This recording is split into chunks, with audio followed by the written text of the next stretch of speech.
Hi, I'm Stefan, the BMW DIY guy, and do you want to protect the front end of your car from rock damage? I'll show you how.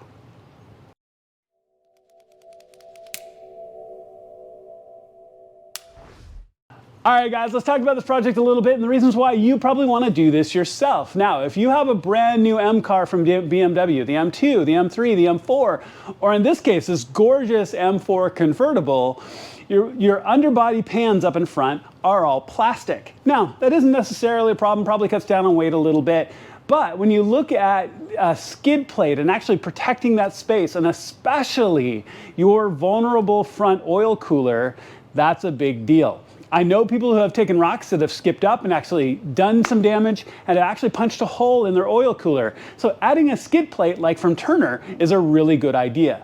Now, this isn't a hard project. I'm going to walk you through the whole thing, and it's pretty easy to install, and it's going to make a big difference in protecting the front end of your car. Now, I say this on every project where I have the car up in the air, which obviously I do already.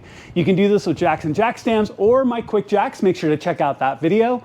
But be on a level surface. If you're using a jack, always use jack stands. Don't bet your life on a 5-cent part in your jack, okay? If your car comes down, that's a problem. If your car comes down with you underneath it, it's a big problem, all right?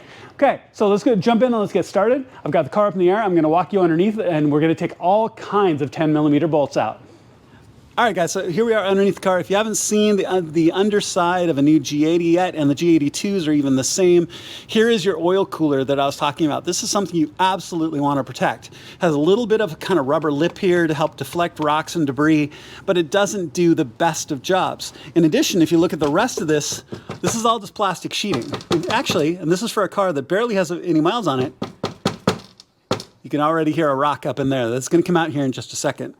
So what we're going to want to do is we're going to take a whole series of 10mm bolts out. So this front lip comes first, this kind of C-shaped plastic. Go ahead and take all of those out and then walk your way down the perimeter and the rest the outside of this frame. There's about 20 or 25 of these 10mm screws. They're all going to come out, and then this piece will drop off, this piece will drop off, and you'll be good to go.